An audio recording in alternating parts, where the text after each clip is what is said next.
नमस्कार। आज हम आप लोगों को क्या निराश हुआ जाए निबंध के प्रश्न संख्या घ जो आपके गद्य संकलन के पुस्तक 103 पेज पर है उसका उत्तर बताएंगे। प्रश्न है, क्या निराश हुआ जाए शीर्षक निबंध का सार लिखते हुए स्पष्ट कीजिए कि निबंध के द्वारा आचार्य हजारी प्रसाद द्विवेदी ने क्या संदेश दिया है। उत्तर है, आचार्य हजारी प्रसाद द्विवेदी जी ने अपने निबंध क्या निराश हुआ जाए की रचना एक विशेष उद्देश्य से की है।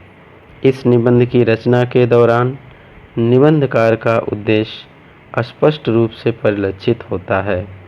निबंध के प्रारंभ में ही लेखक ने देश की वर्तमान स्थिति की विवेचना की है।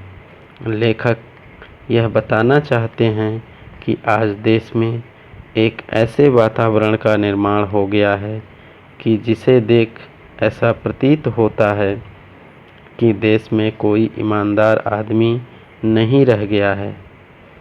आज हर जगह दोष और भ्रष्टाचार ही दिखाई देता है। यदि इस पृष्ठभूमि पर विचार करें तो हर व्यक्ति दोषी दिखाई देता है। इसलिए यह चिंतन का विषय है। इस आधार पर यह कहना कि अब देश के लोगों में गुणों का अभाव है, यह अवश्य ही असंगत होगा।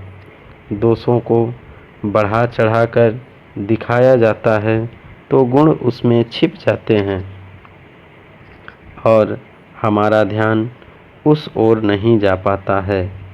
ऐसी परिस्थिति में हमें चिंतन करने की आवश्यकता है या निराश होने की।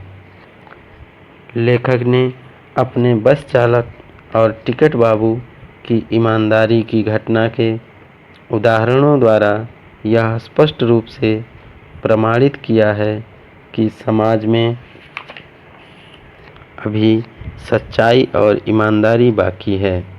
द्विवेदी जी ने यह समझाया कि सिर्फ कपटपूर्ण घटनाओं का हिसाब रखने से हमें कष्ट की अनुभूति होती है।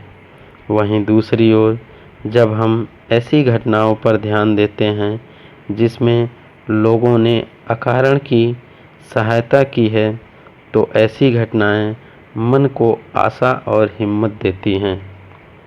इस प्रकार लेखक यह संदेश देना चाहते हैं कि जब हम दोषों को दूर करने की दृष्टि से देश को देखते हैं तो हमें तमाम दोष जैसे भ्रष्टाचार, बाल श्रम, स्त्रियों की दशा आदि दिखाई देते हैं और हम इन दोषों को देखकर निराश होने लगते हैं। इस प्रकार जब हम इन दोषों पर अधिक ध्यान देते हैं तो गुणों की अनदेखी हो जाती है। यह गुणों की अनदेखी ही हमारी निराशा का कारण बन जाती है। क्या वास्तव में हमें निराश होना चाहिए? इस समस्या पर पाठकों का ध्यान आकृष्ट करना ही निबंधकार का उद्देश्य है। लेखक ने निबंध के माध्यम से आजकल की स्वाभाविक प्रवृत्ति को दोषोद्घाटन से हटाकर अंतर्निहित सकारात्मक पहलुओं की ओर ले जाने का संदेश दिया है। इस तरह इस पाठ के माध्यम से लेखक ने यह बताया है कि अगर हम लोगों के दोषों की तरफ ध्यान देंगे तो स्वाभाविक रूप से हमें उसके दोष ही दिखाई देंगे।